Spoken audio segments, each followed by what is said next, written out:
తిరుమల లడ్డు కల్తీ ఘటనను నిరసిస్తూ AP deputy CM Pawan Kalyan ప్రాయశ్చిత్త దీక్ష చేపట్టారు. గుంటూరు జిల్లా నంబూరులోని దశావతార వెంకటేశ్వర స్వామి ఆలయంలో స్వామివారికి ప్రత్యేక పూజలు నిర్వహించి దీక్ష ప్రారంభించారు. 11 రోజుల పాటు ఆయన దీక్ష కొనసాగించనున్నారు. అనంతరం తిరుమల శ్రీవారిని దర్శించుకోనున్నారు. గత ప్రభుత్వంలో రథాలు తగలబెట్టారని, ఆలయాలను అపవిత్రం చేశారని ఈ సందర్భంగా పవన్ కళ్యాణ్ విమర్శించారు. ఏ మతమైన మనోభావాలు దెబ్బతినకూడదని పవన్ అన్నారు. ప్రసాదాల కల్తీ, నాణ్యతలేమి గురించి గతంలోనే చెప్పామని పవన్ కళ్యాణ్ గుర్తు చేశారు. జగన్ తీరుపై పవన్ తీవ్ర స్థాయిలో ఆగ్రహం వ్యక్తం చేశారు. ముందు నుంచి తెలియజేస్తానే ఉన్నాం, చాలా అవకతవకలు జరుగుతూ ఉన్నాయి, ప్రసాదాలు కల్తీ జరుగుతూ ఉన్నాయి, సరిగ్గా లేవు, ప్రసాదం నాణ్యత పోయింది, డబ్బులు కలెక్ట్ చేస్తున్నారు, రిసిప్ట్లు ఇవ్వట్లేదు, అసలు టీటీడీ మీద కూడా వైట్ పేపర్ రావాల్సిన అవసరం ఉంది. కానీ ఈ స్థాయిలో కల్తీ జరుగుద్దని, ముఖ్యంగా తిరుపతి లడ్డుకు ప్రసాదాన్ని మహాప్రసాదం శ్రీవారి మహాప్రసాదానికి సంబంధించి బీఫ్ టాలో లాట్ ఫిష్ ఆయిల్ మీకు తెలిసిందే, చేప నుంచి ఎక్స్ట్రాక్ట్ చేసిన నూనె. బీఫ్ టాలో అంటే పందికి సంబంధించిన కొవ్వుని, ఇవి ఎక్కువ ఉన్నాయి. కారణం ఏంటంటే శతాబ్దాలుగా పోరాటం చేస్తున్నారు. దానికి కూడా వీళ్ళు 1,00,000 లడ్డు, 1,00,000 లడ్లు బిగ్ ఫ్యాట్ తోటి అయోధ్య రామ మందిరం కావాలని చాలా ప్రతిష్టాత్మకంగా తీసుకుంటే దానికి కూడా తిరుపతి లడ్లు వెళ్ళి, టీటీడీ లడ్లు వెళ్ళి, ఇది దేశం అంతా దీన్ని కదిలిపోయింది. ఈ రోజున ఇలాంటి అపవిత్రం జరిగింది. రామతీర్థం గొడవప్పుడు 219 గుడుల్ని మీరు అపవిత్రం చేసినప్పుడు మీ పాలనలో ఒక సగటు హిందువుగా నేను గొంతెత్తి పోరాటం చేయాలి అంటే రోడ్ల మీదకి ఆ రోజే వచ్చామని గుర్తుపెట్టుకోండి. ఆ రోజు కూడా రామతీర్థం రాముల వారి విగ్రహాన్ని మీరు దోషులకి శిక్ష పడాలి, లేదంటే డిస్హార్మనీ క్రియేట్ చేయడానికి మేము లేవు ఇక్కడ.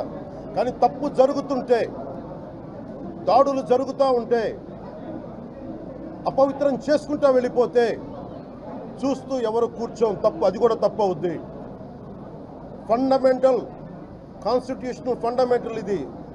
ప్రతి వ్యక్తికి వారి ధర్మాన్ని ఆచరించే హక్కు ఉంది.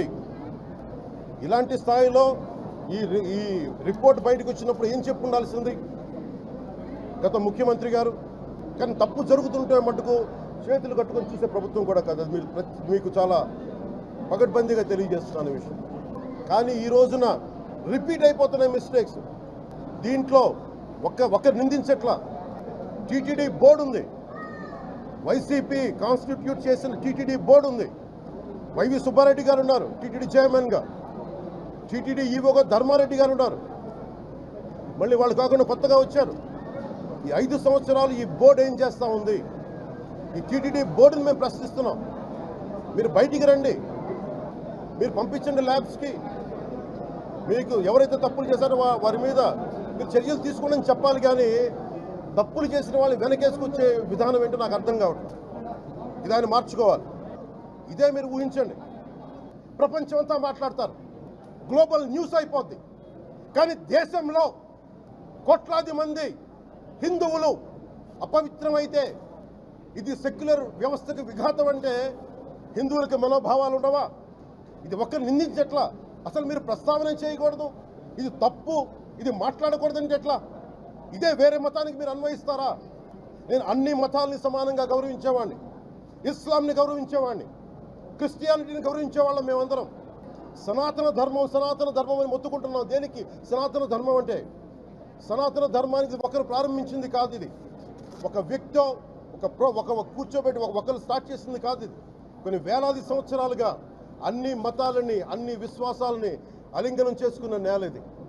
ఒకసారి కాదు, 2 సార్లు కాదు, రిపీటెడ్గా జరిగింది. ఇప్పుడు కూడా మాట్లాడకూడదంటే పొలిటికల్గా వచ్చి అలంకారప్రాయంగా ఒక్కొక్కళ్ళు వచ్చేసి దర్శనాలకి టికెట్లు ఇవ్వడానికి మీరు బోర్డు మెంబర్స్ అవ్వలేదు. మీరు ఎవరు చైర్మన్ కానీ ఈవో కానీ, మీరు అక్కడ ధర్మాన్ని పరిరక్షించాలి. మీరు అక్కడ మీ ఇష్టాలకి మీరు కూర్చోబెట్టి మీ ఇష్టాలకి కాంట్రాక్ట్లు ఇచ్చుకోవడానికి మీరు టీటీడీ బోర్డుకి మీరు వెళ్ళలేదు. మీరందరూ, మీ అందరికీ బాధ్యత ఉంది. మీరు నిర్ణయించుకోవాలి. ఎవరికి కోపాలు రావు, ఎవరికి వేదన రాదు, ఎవరికి బాధలు రావుంటే కుదరదు. వస్తాయి బాధలు. గత ముఖ్యమంత్రి